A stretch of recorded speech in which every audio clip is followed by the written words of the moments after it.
Revision किया करो। Topic है इंडियन कॉन्स्टिट्यूशन और लिविंग डॉक्यूमेंट। ठीक है, इंडियन कॉन्स्टिट्यूशन क्या है? एक लिविंग डॉक्यूमेंट है। अब लिविंग डॉक्यूमेंट कैसे होता है? लिविंग मतलब कि जो जिंदा है ना, इट्स मीन वो सांस भी ले रहा है, खा रहा है, पी रहा है, चल रहा है। क्या इंडियन कॉन्स्टिट्यूशन तो एक बुक है, एक किताब है, तो फिर वो लिविंग डॉक्यूमेंट कैसे है? बिल्कुल ठीक है। तो अब क्या है, अगर आपको मैं बताऊं यहां से 4 मेन रीजंस हैं जिनकी वजह से आप बोल सकते हो कि Indian constitution is a living document. सबसे पहले जो आपका अमेंडमेंट प्रोसेस है। अमेंडमेंट क्या होती है? चेंज।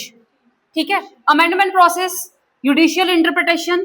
आपने जब 3 ऑर्गन्स को पढ़ा, लेजिस्लेचर, एग्जीक्यूटिव और जुडिशरी, तो जुडिशरी क्या काम है उसका? वो इंटरप्रेट करती है कहां पे?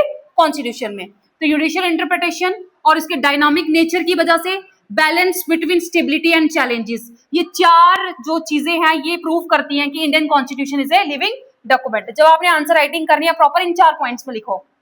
ठीक है, अमेंडमेंट प्रोसेस कौन सा आर्टिकल है? अमेंडमेंट प्रोसेस का आर्टिकल कौन सा? आर्टिकल 368। इसमें जो आपकी अमेंडमेंट हो रही है उसके 3 प्रोसेसेस बताए गए थे। Amendment by simple majority, special majority and ratification by the states. ठीक है, देखो अलग अलग कुछ भी नहीं है, हर चीज जुड़ी हुई है। जब आप कॉन्स्टिट्यूशन को स्टडी कर रहे हो आपको बुक की वही है कि वर्किंग है, उसकी वर्किंग हो रही है, अगर वो कैसे काम कर रहा है एज ए लिविंग डॉक्यूमेंट। आप चैप्टर की तरह मत समझो ना उसको, उसको एक बिल्कुल ऐसे कंसेप्ट की तरह समझो, तब जाके आपको पता चलेगा, फिर जाके आपकी फाउंडेशन अच्छी बनेगी। अमेंडमेंट प्रोसेस फिर जुडिशरी इंटरप्रेट करती है। जुडिशरी को ही कस्टोडियन बोला गया, प्रोटेक्टर बोला गया, किसका? कॉन्स्टिट्यूशन का। ठीक है, उसी के पास पावर इंटरप्रेट करती है। अगर वो इंटरप्रेट नहीं करे तो लेजिस्लेचर और एग्जीक्यूटिव क्या करेंगे? वो अपनी मनमर्जी करेंगे। तो फिर हम कैसे बोलेंगे कि डेमोक्रेटिक सोसाइटी है? ठीक है, तो जुडिशरी जो है उसी का डर होता है। ठीक है, वो गलत होने से रोकती है। जुडिशरी हमेशा किसकी भाषा बोलती है? कॉन्स्टिट्यूशन की भाषा बोलती है। माय लॉर्ड, योर ऑनर, हम किसको बोलते हैं? हम जज को नहीं बोलते, हम कॉन्स्टिट्यूशन को बोलते हैं, हम कॉन्स्टिट्यूशन को बोलते हैं। ठीक है, डायनामिक नेचर, डायनामिक वो चीज होती है जो अकॉर्डिंग टू टाइम जो है चेंज हो जाए। हमारी पर्सनैलिटी भी कैसी होनी चाहिए? बिल्कुल डायनामिक। अगर हम बिल्कुल स्टैटिक है, बिल्कुल रिजिड है, तो फिर हम ग्रो नहीं कर सकते। हमें डायनामिक होना चाहिए, जैसे सिचुएशन बदल रही है उसके हिसाब से हमें ग्रो करना आना चाहिए। हमारा कॉन्स्टिट्यूशन भी वैसा ही है। उसके बाद बिल्कुल स्टेबल है, हमारा कॉन्स्टिट्यूशन बिल्कुल स्टेबल है। ठीक है, और इसमें चैलेंजेस भी आते हैं, ये नहीं चैलेंजेस से हमारा कॉन्स्टिट्यूशन डगमगा जाता है। फॉर एग्जांपल मैं आपको एक डिकेड की एग्जांपल देती हूँ। 70s का डिकेड हमारे कॉन्स्टिट्यूशन के लिए सबसे बड़ा चैलेंजिंग पीरियड था। ये जो डिकेड था 70s वाला, जिसको ब्लैक डिकेड बोला जाता है, उस टाइम पे इतनी सारी अमेंडमेंट्स हुई। एक सबसे बड़ी अमेंडमेंट होती है 42nd अमेंडमेंट, जिसको मिनी कॉन्स्टिट्यूशन बोला गया। ठीक है, इंदिरा गांधी ने इमरजेंसी भी लगाई। उस टाइम पे हमारे देश में मिलिट्री रूल लग सकता था, लेकिन नहीं लगा। आपने पाकिस्तान में देखा, आपने बांग्लादेश में देखा, बड़ी सारी कंट्रीज की ऐसी एग्जांपल्स है, पर इंडिया में ऐसा नहीं हुआ। इसके पीछे रीजन क्या है कि हमने ये चैलेंज लिया था कि स्टार्टिंग से हमारे देश में क्या होगी? डेमोक्रेसी होगी, और डेमोक्रेसी ने सर्वाइव आज तक किया ड्यू टू सेवरल चैलेंजेस। ठीक है, तो ऐसी बात नहीं है, हमारे जो चैलेंजेस है देश में और प्लस स्टेबिलिटी, इन दोनों के बीच में हम क्या करते हैं? बैलेंस बना के रखते हैं। सो दैट्स व्हाई कहते हैं ऐसी ऐसी सिचुएशंस आती है, कुछ लोग सुसाइड कर देते हैं, कुछ मर जाते हैं। ठीक है, लेकिन क्या होता है, कुछ लोग स्टेबल, लेकिन हमारी लाइफ में स्टेबिलिटी भी नहीं रहती, हमारी लाइफ में चैलेंजेस भी नहीं रहते हैं। तो इन दोनों सिचुएशन से हमें क्या होता है? बीच में से गुजर के निकलना होता है, और जो गुजर के निकल गया उसको हम बोलेंगे कि वो जिंदा है। जिंदा होने की निशानी क्या है? कहते हैं ना, जिंदा होने की निशानी क्या है कि हम स्टेबिलिटी के टाइम पे भी अच्छे से निकल रहे हैं और चैलेंजेस के टाइम पे भी। तो हमारे कॉन्स्टिट्यूशन जो है, हमारे कॉन्स्टिट्यूशन के सामने भी बड़े सारे चैलेंजेस आए, लेकिन उसके बावजूद भी हमारे कॉन्स्टिट्यूशन ने सर्वाइव किया। तो सर्वाइव कौन करता है? जो लिविंग होता है। ठीक है, तो ये 4 आपके पॉइंट्स है जो कि प्रूव कर रहे हैं कि Indian constitution is a living document. ठीक है, अब सबसे बड़ी बात कि ये रिस्पॉन्ड करता है।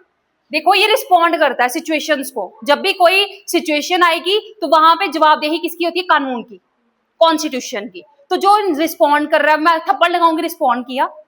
अभी मैंने आपसे कुछ पूछा, आपने रिस्पॉन्ड किया, क्या एक चेयर रिस्पॉन्स करेगी? नहीं करेगी, लेकिन आप लोग करोगे। क्यों करोगे? क्योंकि लिविंग हो। ठीक है, तो सबसे बड़ी बात ये रिस्पॉन्ड करता है सिचुएशंस और सर्कमस्टांसिस को एक इंसान की तरह। हमारे देश में रूल ऑफ लॉ है, रूल ऑफ लॉ है, ना कि रूल ऑफ ए मैन। लेकिन उस लॉ को चलाने वाला कौन है? इंसान है। इंसान है, लेकिन इंसान अपने इमोशंस के अकॉर्डिंग देश को नहीं चलाता, वो किसके अकॉर्डिंग चलाता है? लॉ के अकॉर्डिंग। इट्स मीन वो किताब को चलाने वाला एक इंसान है, सो दैट्स वाई वो डॉक्यूमेंट कैसा हो गया, उसमें जान डालने वाला वो इंसान है, तो इट्स मीन वो क्या हो गया, एक लिविंग डॉक्यूमेंट।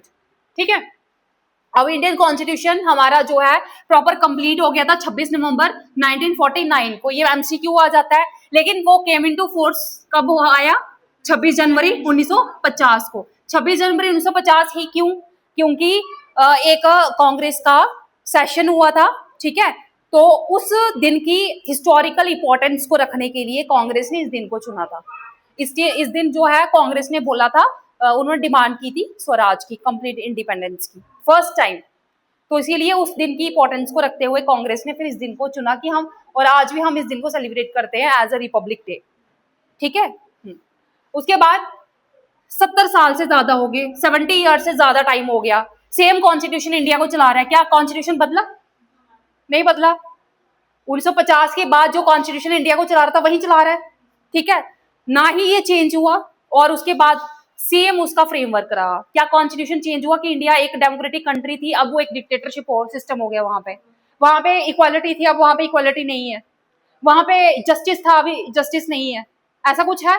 सेम फ्रेमवर्क है। हाँ, जस्टिस को लेकर कुछ कुछ चीजें हमें बदलनी पड़ती है क्योंकि समय की डिमांड होती है, लेकिन फ्रेमवर्क तो वही है ना, जो प्रॉपर एक फ्रेमवर्क बना हुआ है कॉन्स्टिट्यूशन का, वही चल रहा 70 साल से। क्या वो चेंज हुआ? नहीं है। ठीक है, उसके बाद क्या ये काम अच्छे तरीके से कर रहा है? बिल्कुल इफेक्टिवली काम भी कर रहा है। आज हमें शायद, क्या हमें लोगों से डर लगता है? नहीं लगता है, लेकिन कानून से डर लगता है। तो कानून क्या है? कॉन्स्टिट्यूशन। ठीक है, अब क्या है, वो इफेक्टिवली काम क्यों कर रहा है? यही 4 रीजंस है। सबसे पहले इसमें योग्यता है, इसमें क्या एबिलिटी है कि ये डायनामिक है। जो डायनामिक है वो सरवाइव कर जाएगा। मैंने बोला ना, अगर आप डायनामिक पर्सनालिटी के ह्यूमन बीइंग बनोगे ना, आपकी पर्सनालिटी बहुत अच्छी होगी, आप हर एक सिचुएशन में सरवाइव कर जाओगे, then you are the winner. अगर आपको विनर बनना है, लूजर नहीं बनना है, तो आपको अपनी पर्सनालिटी कैसे बनानी पड़ेगी?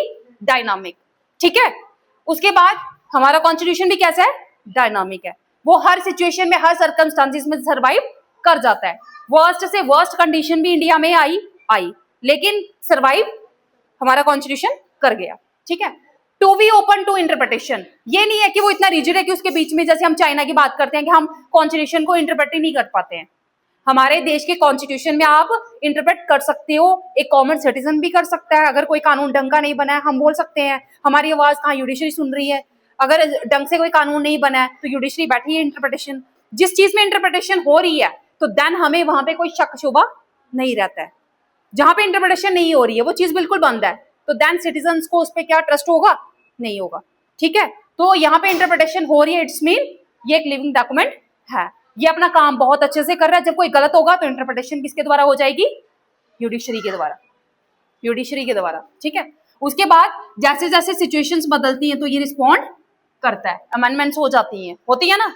ठीक है, तो इसीलिए कल को अगर आपको क्वेश्चन आ जाता है तो ये सारी चीजें क्या हैं? ये हॉलमार्क है। आप सोना लेते हो, उसका भी एक निशान होता है, हॉलमार्क होता है ना। वैसे ही हमारे कॉन्स्टिट्यूशन का भी हॉलमार्क क्या है कि ये डायनामिक है, ये इंटरप्रिटेशन क्या को एलो करता है, ये रिस्पॉन्ड करता है। तो ये hallmark of democratic constitution. Democratic constitution, not dictatorship, not टायरेनी। ठीक है, कौन सा है? डेमोक्रेटिक। डेमोक्रेटिक में क्या होगा कि कॉन्स्टिट्यूशन जो है वो सिटीजन्स के अकॉर्डिंग काम करेगा। ठीक है, उसके बाद सबसे बड़ी बात जो आप कंक्लूजन में लिखोगे कि ये बहुत जरूरी है, मोर इंपॉर्टेंटली सबसे क्या है कि the constitution has been able to protect itself. ये अपने आप को बचाता भी है, ठीक है, और डेमोक्रेसी को भी बचा रहा है। तो इट्स मीन ये एक लिविंग डॉक्यूमेंट है। ठीक है, क्लियर?